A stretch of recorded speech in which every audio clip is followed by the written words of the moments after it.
Welcome to USA Global TV and Radio, where our mission is to provide education, entertainment, hope, and inspiration. USA Global TV and Radio connects you with experts and audiences all around the world every single day to help you succeed in business and to live a richer life. Visit us at usaglobaltv.com to learn about career and life-changing training and mentoring programs like the Listening Mentor. Subscribe to our newsletter to stay informed about our special programs and offers. Discover how you can become a guest on one of our shows or a host or producer of a USA Global TV and Radio show of your very own. That's USA Global TV and Radio, where the doctor is always in.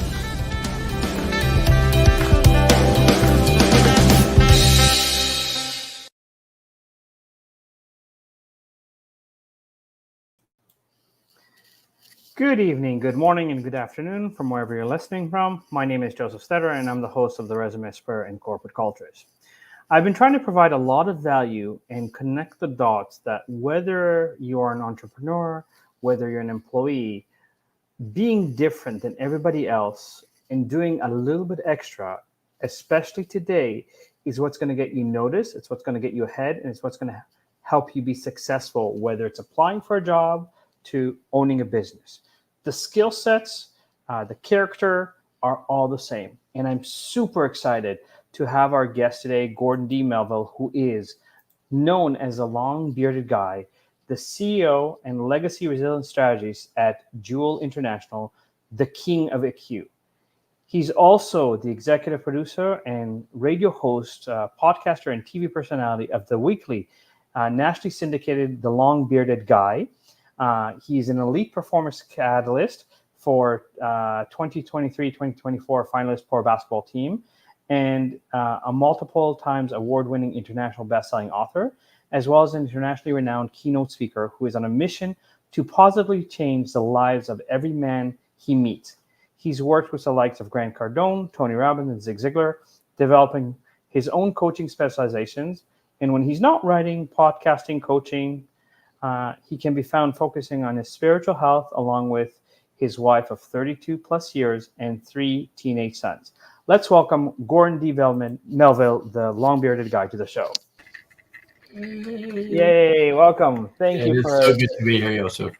It's a pleasure and an honor. And thank you again. So let's start with, first of all, kind of what got you on the path of becoming an elite kind of performance coach and specializing in IQ. And I forgot to add in your edification, very, very important, one of the best huggers I've ever met, right? Like hands down, one of the best hugs there is. I received that. You know what? I love hugging people. I have that connection is just, there's ways to do that really can really connect us. And so, you know what? I love hugging everybody, my guy friends, everybody, kids, everybody. I love hugging everybody.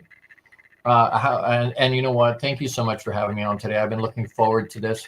You and I have been trying to connect this with schedules and whatnot for a long time, and I've always had mad respect for you. You inspire me all the time, so it was an honor to be on. I'm so happy to be with you tonight. In terms of what got me into this space, there's 2 quick timelines, and I'll touch them really fast. The first one is that I was Energizer Bunny for 3 decades more plus, and go. And I was teaching self-care, but I wasn't doing any self-care, which I think is a common theme for a lot of us, especially for guys. Unless we cough up a lung, we're not going to a doctor. So, but eventually my body said, hey, you know what, I'm out. And in late 2015, my body said, I can't do it anymore. You're not paying attention. You're not listening. We're sending you big clues. And I just was not paying attention. And so I was bedridden for 2 years.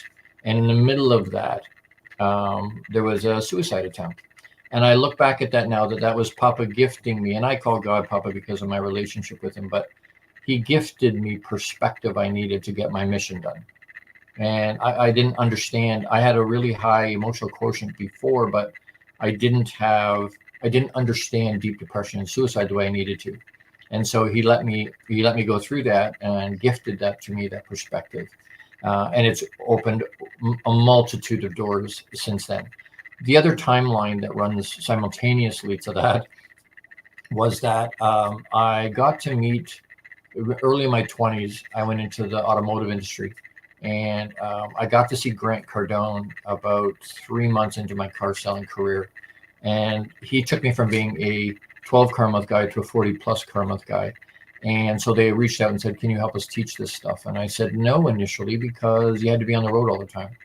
And so I was dating, and my life was here, and which I married my wife. And anyway, I didn't want to be on the road. And then over a little bit of a period of time, my relationship with my wife deteriorated. And so I was like, okay, you know what?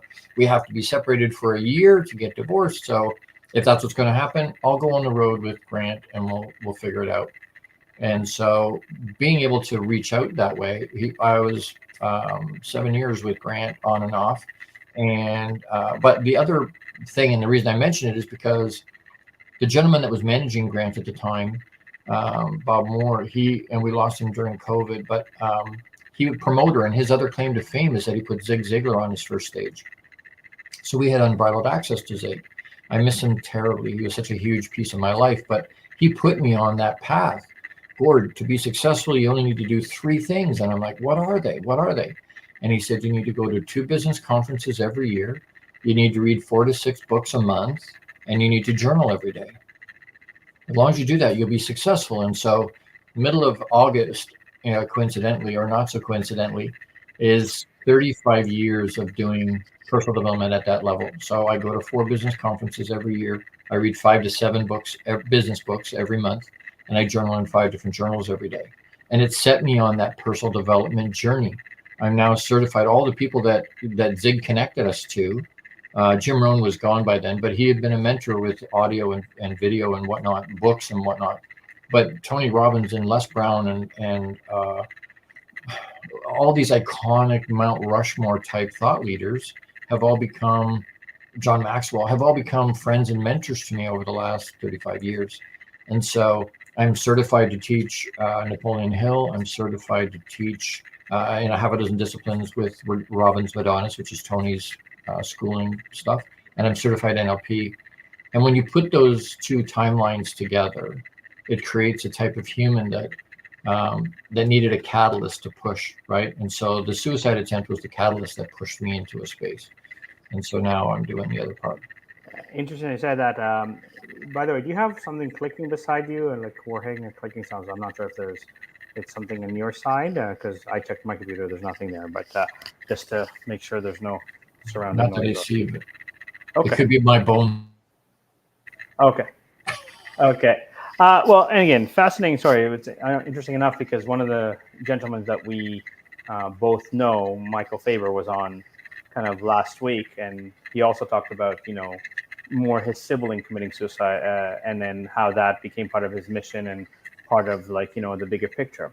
But you know what? I love how you said, you kind of rejected this, because I can relate that I'm a very high energy guy myself and always go. And now that I've been blessed to be married and have kids, and I still have energy, but my energy is shifting where it's like, okay, I need energy for my kids, but then, to do the personal things. And I agree with you that often you're so focused on, okay, business needs to go, that we forget our health. And, I'm going through some of that myself right now. And, obviously you've worked with some amazing people. So this advice you said it was read regularly, journal regularly, and what was the third one? Sorry. Was 2 business conferences a year. Okay, right. So tell me a little bit about, let's say, the value that you get or that people can get from, let's say, reading, or not just reading books, but also going to these conferences, right? Like what do you personally get out of it, and why do you recommend them to people as well? Absolutely. Well, I think it stretches you. Whether you're going to a conference, you're putting new stuff in, right? You're putting new information in. You're adding to yourself. You're expanding your mind. Once it expands, you can't bring it back. And so going to business conferences, I'm exposing myself to another bunch of ideas. I'm exposing myself to another group of people. When I'm reading, I'm stretching my mind. I'm at a point now where I'll read stuff that I know I don't agree with based on the back of the book, right? It says whatever the write-up is, I'm like, I don't believe that.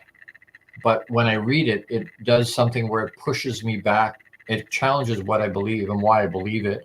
And then what it will sometimes do is more round out what the thought process is, right? This is what I believe, but wow, you know what? I never thought of it like that before. So maybe I can tweak it or pivot it a little bit or whatnot. It grows. But pouring in all the time, pouring it in constantly. And so, and whether it's books, whether it's even journaling.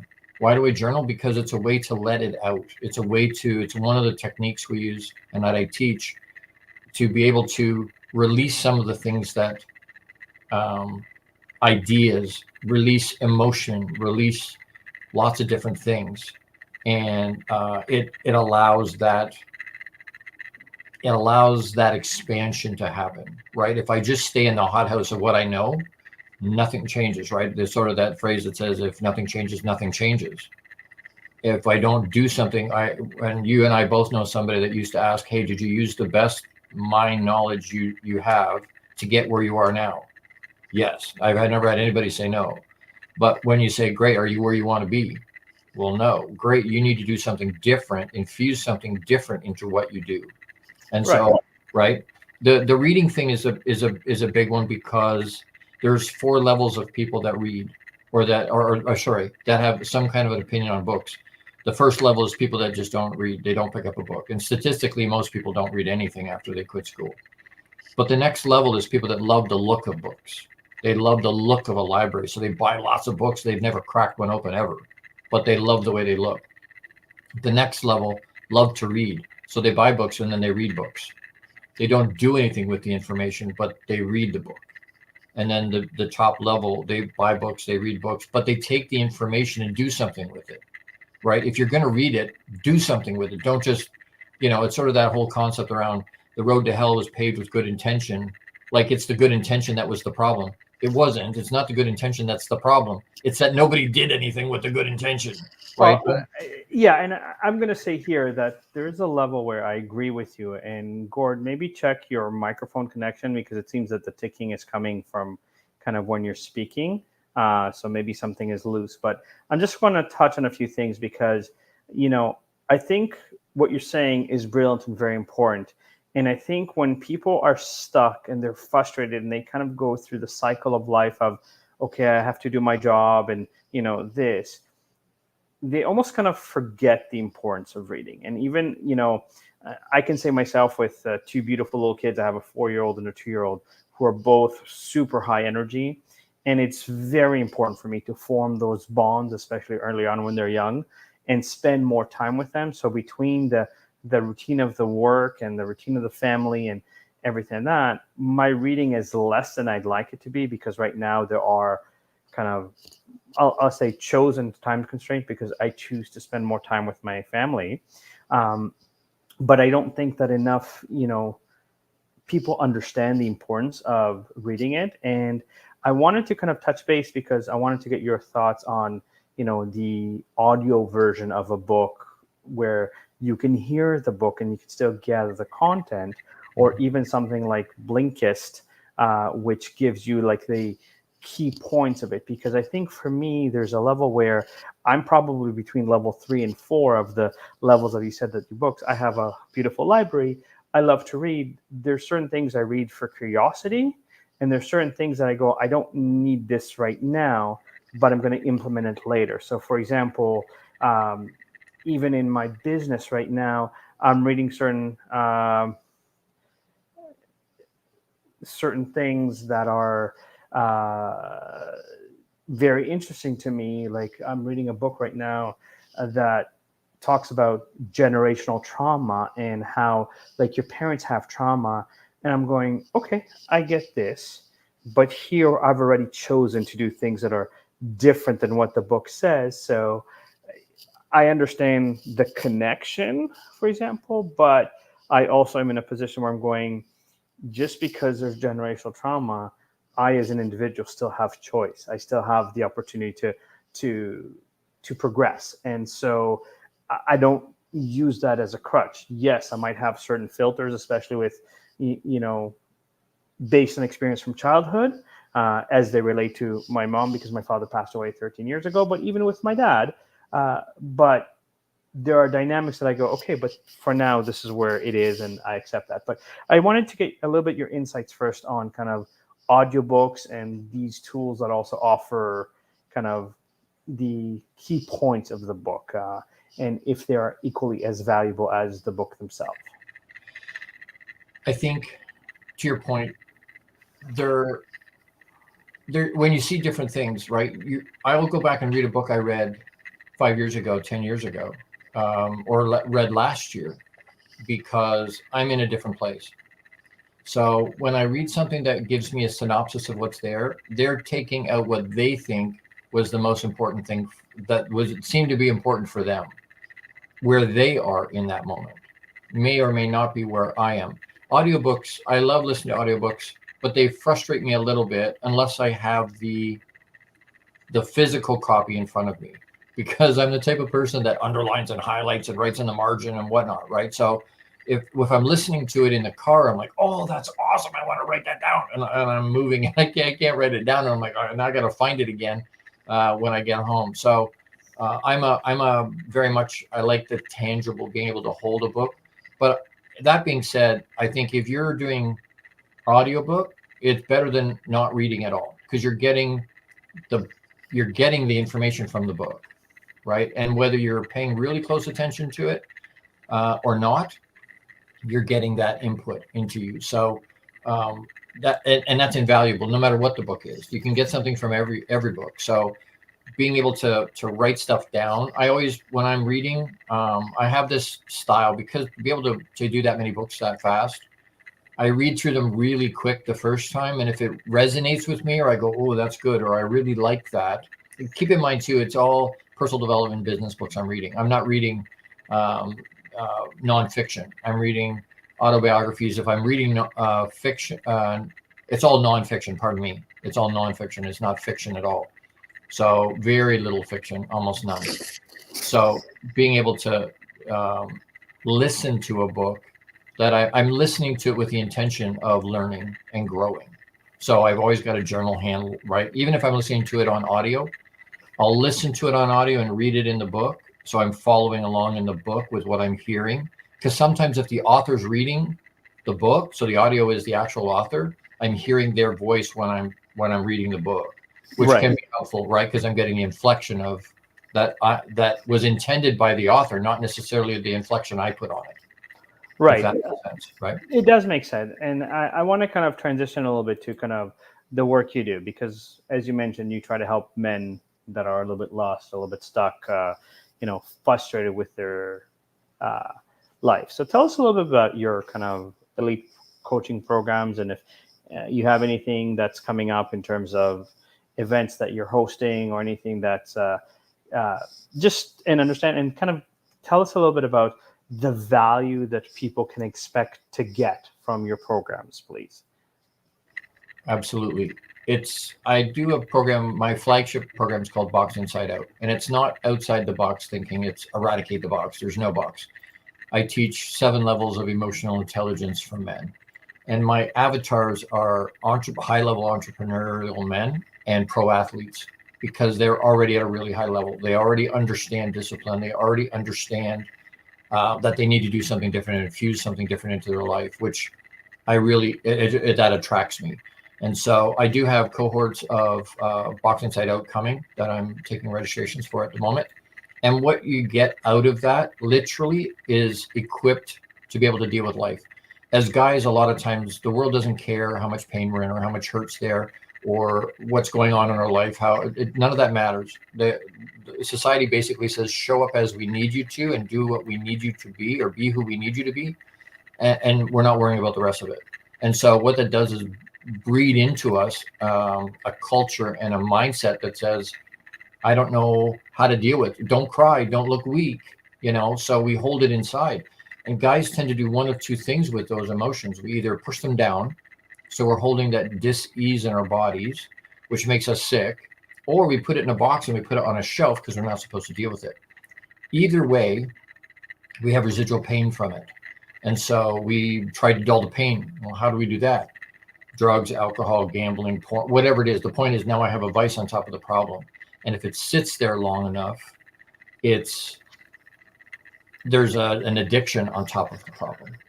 So being able to put the tools in our toolbox to be able to deal with those things. And to your point about guys that struggle, I find it's less about, and the experience has been, my guy friends go, Gord, it's critical what you're doing. Thank you for doing what you're doing. And they'll go, I'm okay, but I know some people that need this. And I'm like, if you're okay, it's kind of like buying insurance. You have to buy insurance when you don't need it, because when you do need it, you don't qualify. If you feel like everything is good, that's when you want to put the tools in your toolbox to be able to deal with life. Because when you get into the hard stuff, it's very difficult to find a really good tool and deal with the problem. So, I'm encouraging guys all the time. If you feel like you're in a great place, congratulations, that's awesome. But come see me. It's only an hour. Guys, is 90 minutes every other week. And the price is ridiculous based on, I'm not looking for the dollars and cents. I don't want the dollars to be the restriction. I want them to be able to plug into it. So it's not at the normal rates I would charge for pro athletes and whatever, and it's a group, but it's a very small, intimate group. We don't go bigger than 12 in each cohort. So it fills up fairly quick, but you can expect, if you're open to that, and you know what, we talk a lot about different programs. Lots of programs will work. Do you know what I mean? Weight Watchers will work if you do Weight Watchers. So many of us sign up and then we don't do anything with it. Yeah, absolutely. And it's a Right. gym membership. Gord, can you try moving your teacup or coffee cup out of the way? It might be something that's clicking I did. in here. I moved it onto my book, so it's not. I don't hear anything sound on my end, so I'm not sure what's rattling because there's nothing. Okay. Anyways, you have a shout out from Gregory Hall, and then he also asked, in general, is there a best time of the day to read?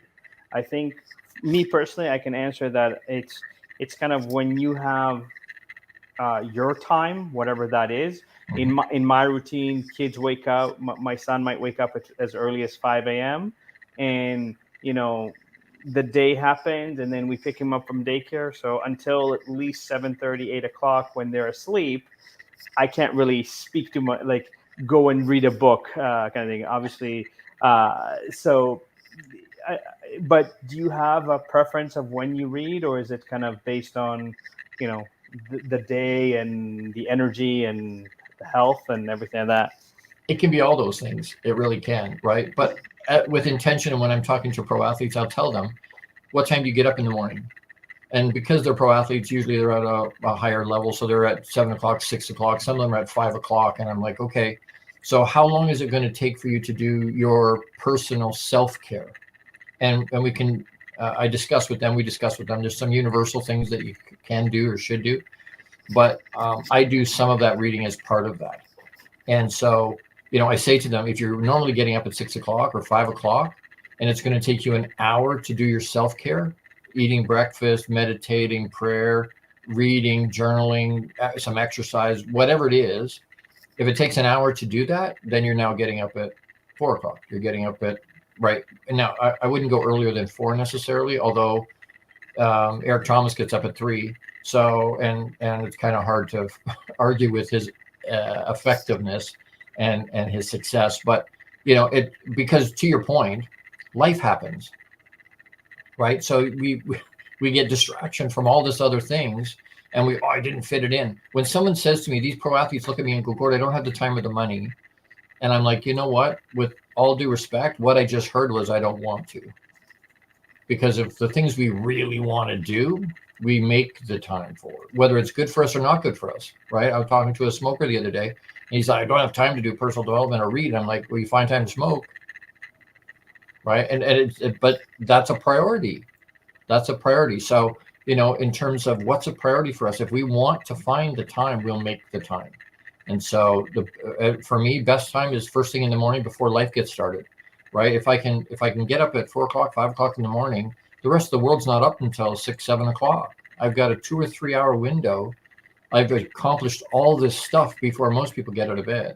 And it gives us that little bit of extra. In your opening, you talked about doing that little bit of extra, right?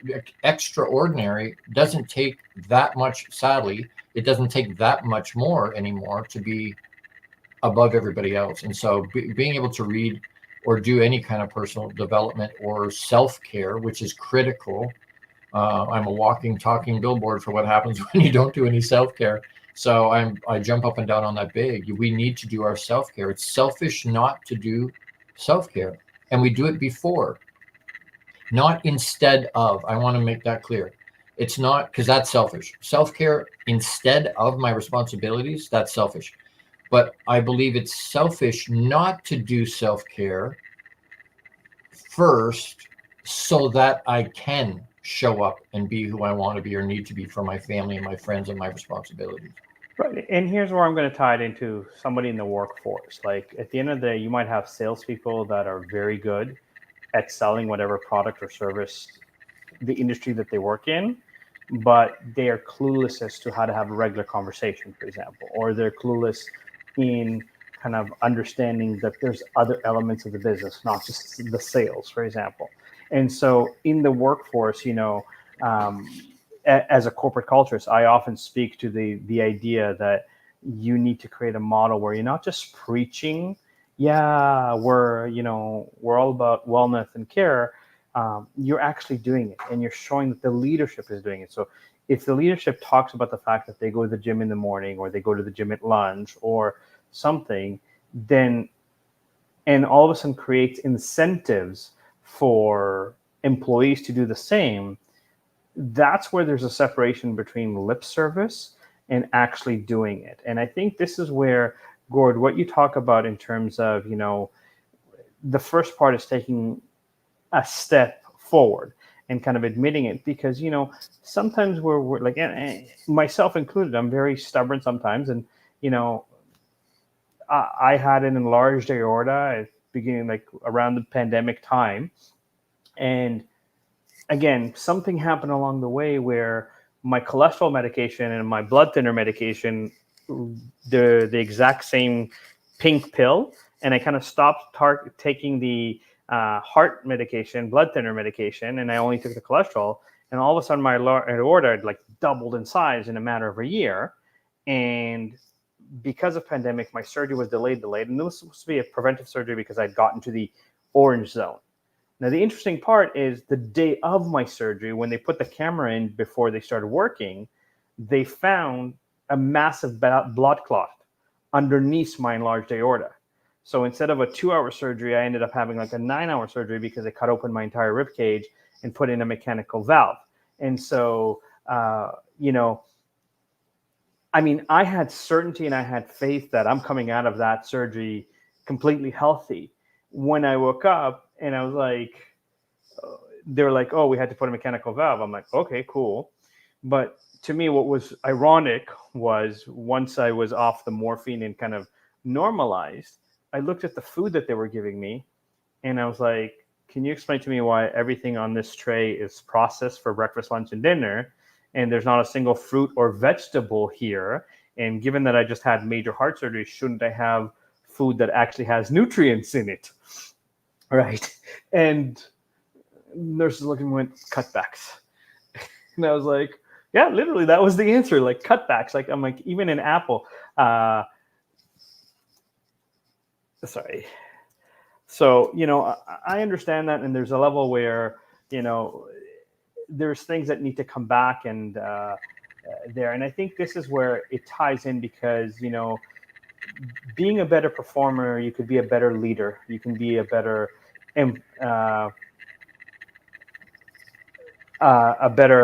person or whatever. And it's doing those little things. So whether it's having, and again, I'm a huge advocate for getting mentors and having multiple mentors in your life, because there's a different perspective, there's a different, potentially different bias, different experience. And kind of like you talked about, you've worked with, Zig Ziglar, or you've worked with Grant Cardone, you've worked with the Think and Grow Rich Institute. Those are like big and they each approach, like they all say the same thing eventually, Mhm. but they approach it in a different way. Exactly And I think that's where it's very important for these kind of conversations. So again, you said there's a cohort coming up. Can you tell the listeners when that is, and what, again, other than the 90 minutes, kind of what are some of the conversation, what are some of the exercises you're going to do? Obviously, so that people can understand. And from the show, obviously, we have your contact information on the ticker, can get a hold of you and potentially take that first step to be better, whether it's as an employee, whether it's as a leader, where you have a team, or whether it's as an entrepreneur where you're doing small shifts to make a big difference.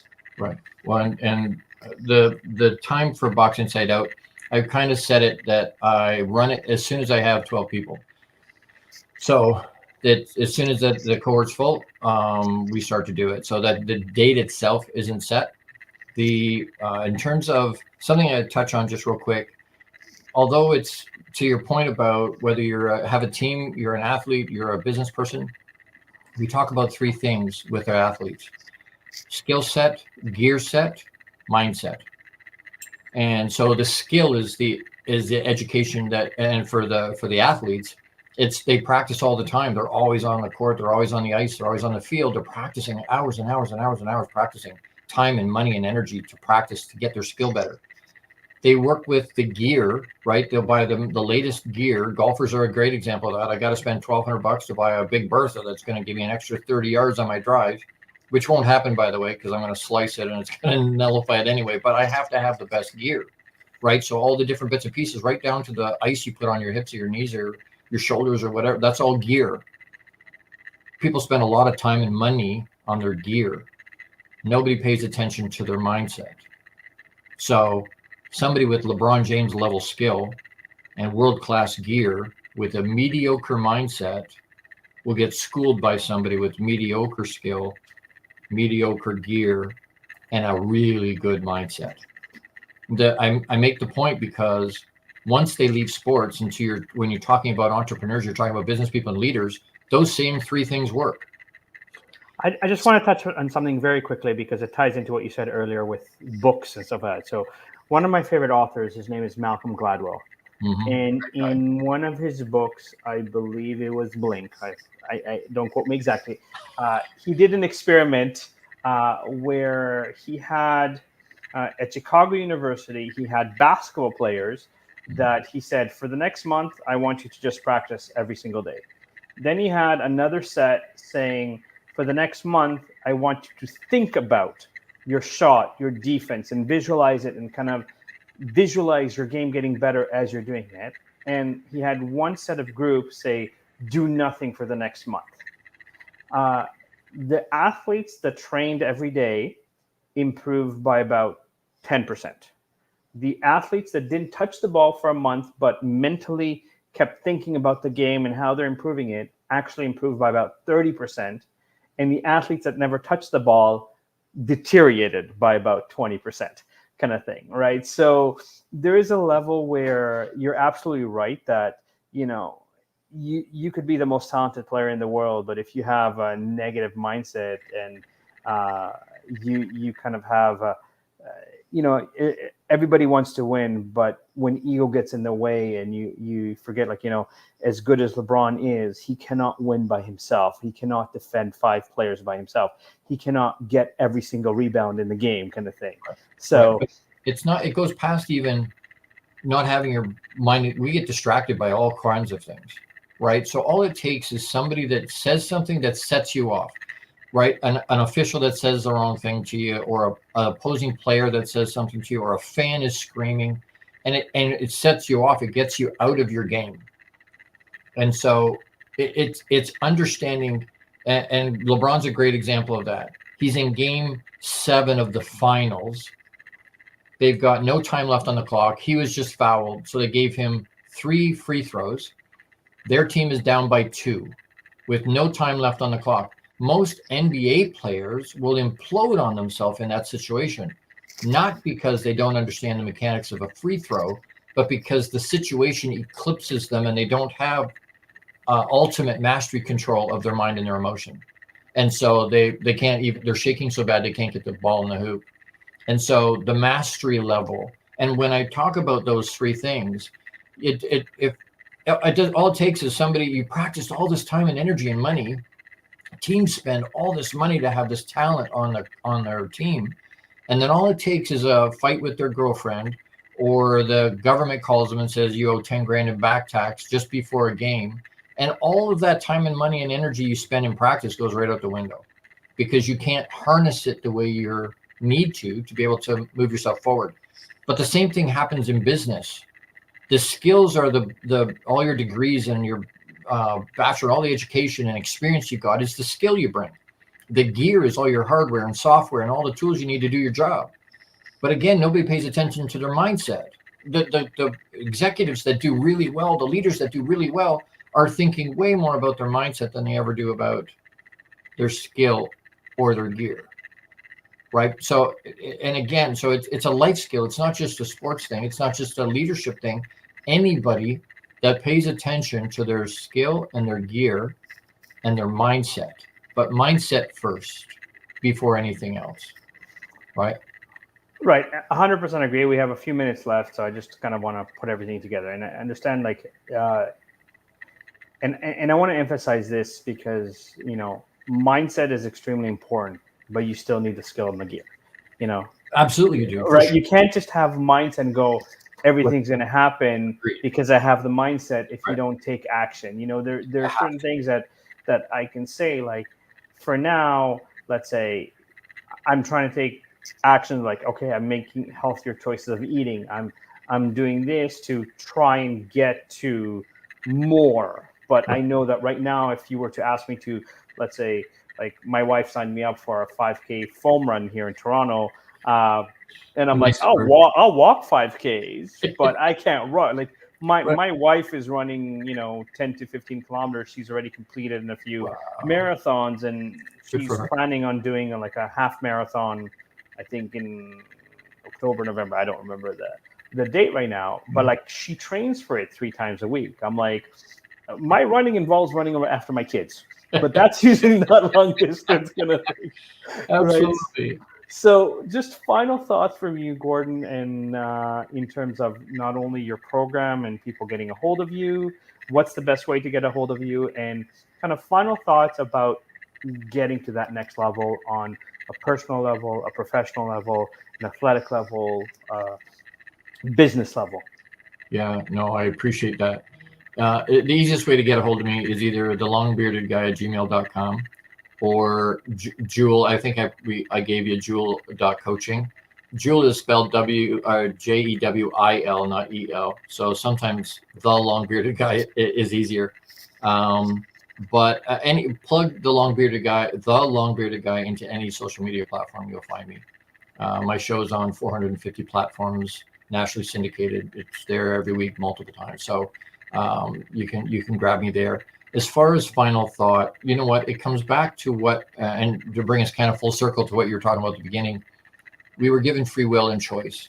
And so if we want to choose to level up, you have to choose to do it. And then you have to be willing to change who you are today, be willing to let go of who you think you are today, to be able to move yourself forward and become who you're supposed to be tomorrow. And so many people don't want that change. Less than 3% of the population does any kind of personal development. Less than 3%, because it's hard. It's work. It's nasty. It's messy, right? But for a seed to grow, you have to bury it.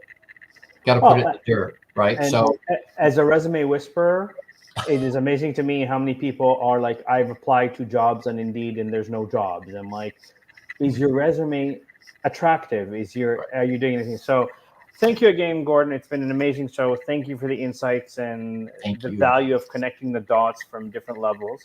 I'll definitely have a follow-up conversation with you personally.